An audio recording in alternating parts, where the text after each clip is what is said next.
If you're new to vlogging and content creation and you just got your hands on the new Sony ZV-E10, we're going to show you how to set up the camera to do all the work so you can concentrate on creating. Let's take a Jam Life tech adventure.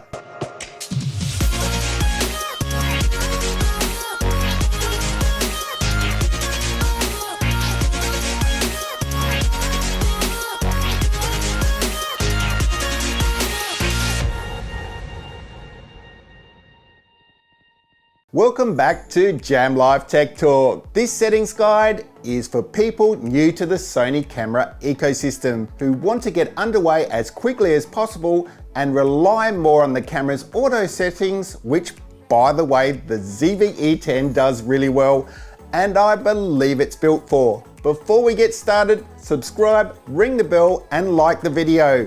We want you to join in the fun over the tech release season. Let's take a look at a top view and a back view of the camera and show you where a few key buttons and switches are so you know what I'm talking about when we dive into the settings. So firstly, here we have a top view of the camera.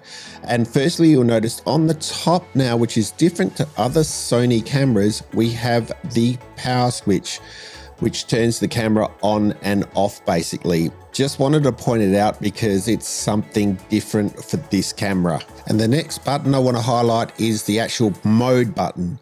And this is the change modes of the camera. You have three modes. You have the camera mode, the video camera mode, and the S&Q mode. The first two modes are pretty obvious, but the third one stands for slow and quick, as it's a fast way to record in slow motion or sped up footage depending on how you have set it up, which we'll go through later. The next button is the C1 button. You can customize this button, but at default it is set to blurred background or bokeh mode, and that's where I like to leave it. We also have the start, stop video record button, the camera shutter button, and the zoom rocker, which can control a power zoom lens or clear image zoom on other lenses, which I will show you how to set up later. Okay, let's turn to the back of the camera now. On the back, we have the dial and enter button for navigating through settings, the play button for viewing your recorded content, the trash can for deleting files but also doubles as product showcase button, the function button which puts you through to a screen which gives you setting shortcuts, which I will show you later, and the menu button which takes you into your menus and settings. And that's where we're going to go right now, so let's do this. Okay, so here we are inside the camera, and the first thing we're going to do is hit menu. And that takes us into the menu for settings. And first of all, we're going to go over to the setup menu, and that is a little suitcase. So you use your control wheel to go up to the top and then scroll over to the suitcase. And the first thing we're going to do is go over to, if we go down here, go over to 2 of 5 and you'll see the NTSC power selector. Now, just want to make sure you guys are in the right region. So if you're in United States, say, you need to be in NTSC. And if you're in somewhere like Australia, you need to be in PAL. Now, NTSC will mean that you can shoot at 4K 24 or 30, and with PAL you can shoot 4K 25. I'm going to set up for NTSC. If I press on this and it says I want to change to NTSC, it means I'm in the PAL section.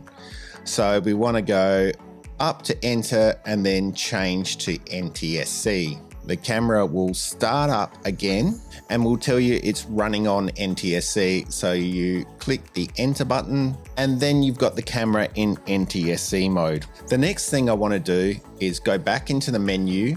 We're on that little suitcase again, and I want to go back to 1 of 5, and I want to go right down the bottom there to power setting option. Click on that. The first thing I want to do is my power save start time. Now this is the amount of time that the screen will go to sleep, and at the moment it's set to 1 minute, and I think that's too short. I like to set it up at 5 minutes.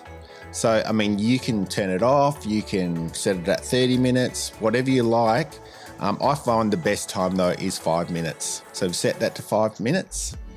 Then if we go down to the bottom here, the auto power off temp. Now at the moment it's set to standard, but what I like to do is set it to high. What that does, it allows the camera to heat up just a little bit more before it shuts down. So on a warm summer's day, you'll probably have the camera staying on rather than shutting down. It won't, well, I haven't seen it ever hurt the camera at all by turning it up to high, but just gives you that extra record time if heat is a factor. So let's come out of the menu now, and I want to adjust some settings for the camera, the stills camera.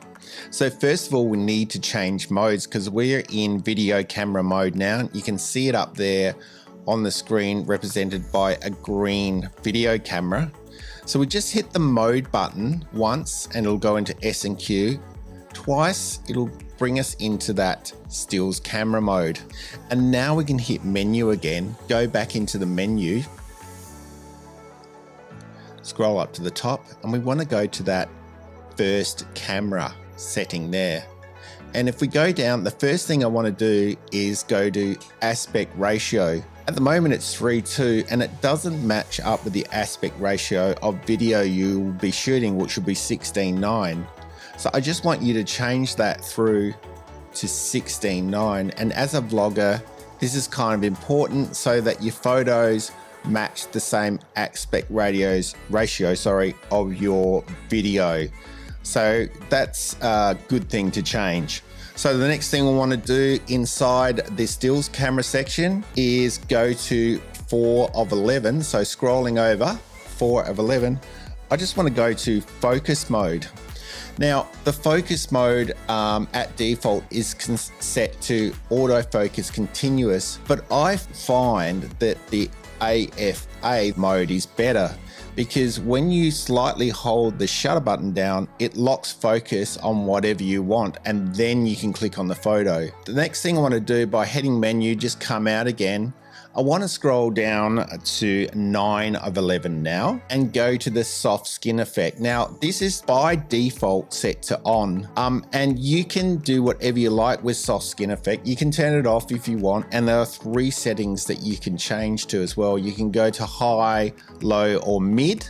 So coming out of there, next we're going to go to focus assist. Now, focus assist is on 10:11. Focus assist is a tool that helps you when you are manual focusing. You don't need it for autofocusing because the camera takes care of that, but you might want to manual focus, say when you're on a tripod and you're focusing on one item. Say I use it in the studio so that you don't get autofocus hunting, moving around and defocusing at any point. So one tool I love to use when I'm in manual focus is peaking. And so that we have peaking turned on, because at default in this camera it's not turned on, go to peaking setting. First of all, turn it on. Now I like to turn the peaking level to high so we can really see it, and I like to turn the peaking color to red. Now I'm just going to show you how focus peaking works here. You can see the red color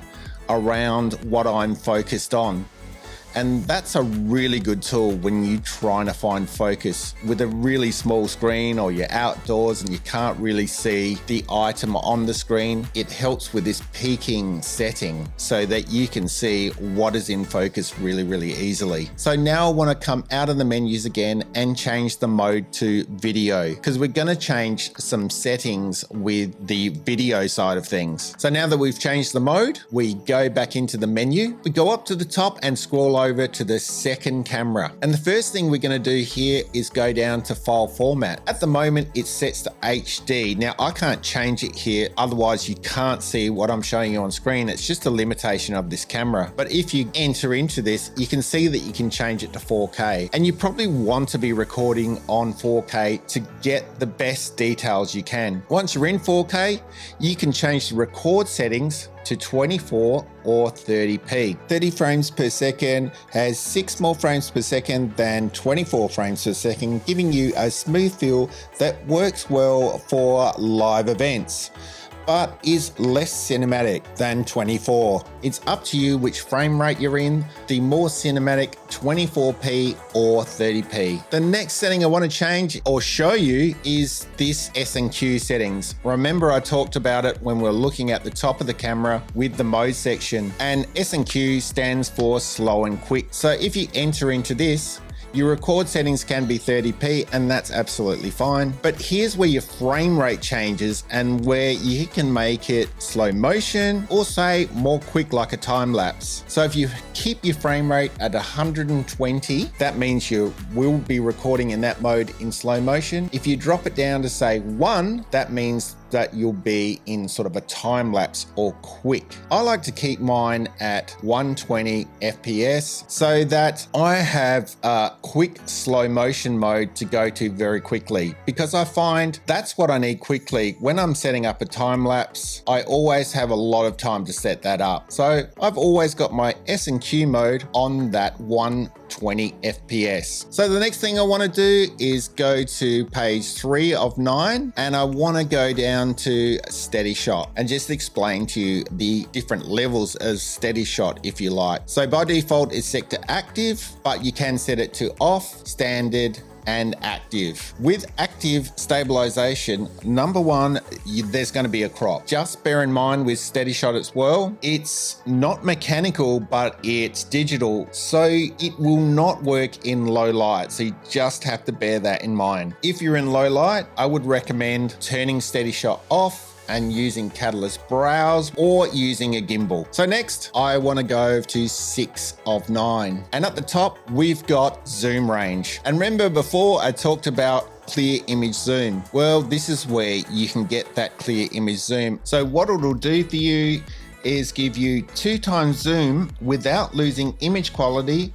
It's a nice feature to have with, say, a prime lens. So let's change it to clear image zoom. The next thing I want to do is go to 7 of 9 and we're going to zebra settings. Now I want to turn the zebra display on. Now in case you guys don't know, a zebra display brings up zebra lines when part or some of your footage is overexposed. So it's a good indication that if your footage is overexposed, to maybe put a ND filter on the front of your lens, and if it's variable, dial it up till you get rid of those zebra lines. With zebra level, I like to put it up to 100 plus, so we see those lines of overexposure straight away. So let's come out of there now and out of the menu system. What I do want to do with you now is just show you the function settings. So you can see in here, it's a quick way to get at some of your settings, and this menu is fully customizable. That's what the function menu button is for. So the last thing I want to do before I come out of the menu is show you how to sync your great Sony shooting grip with the Sony ZV-E10. So what you need to do is you just quickly go down to, you're in this little world, the network settings, page 1 of 2, go down to your Bluetooth settings. You want to turn your Bluetooth function on to start off with. Then scroll down to pairing. Now it's asking to pair with the device. What you do is you hit your photo button on the shooting grip and the zoom rocker up at the same time. Hold it there for around 10 seconds. Once the camera sees it, you'll see that it will connect. So then you press OK on your camera and it pairs. And there's just one more step to do, and that is to come out, go to network 2 of 2, go to your Bluetooth remote control and turn that on. Now you guys are all set up and ready for creation. So get out there and have fun with your new camera. And as always, we want to hear from you guys. Do you have any questions for me regarding the setup for the Sony ZV-E10? Did I miss a setting that you guys use? Please let us know in the comments section below. And that's it for today's video. Please don't forget to subscribe, ring the bell and hit the like button. And we'll see you on the next Jam Life Tech adventure.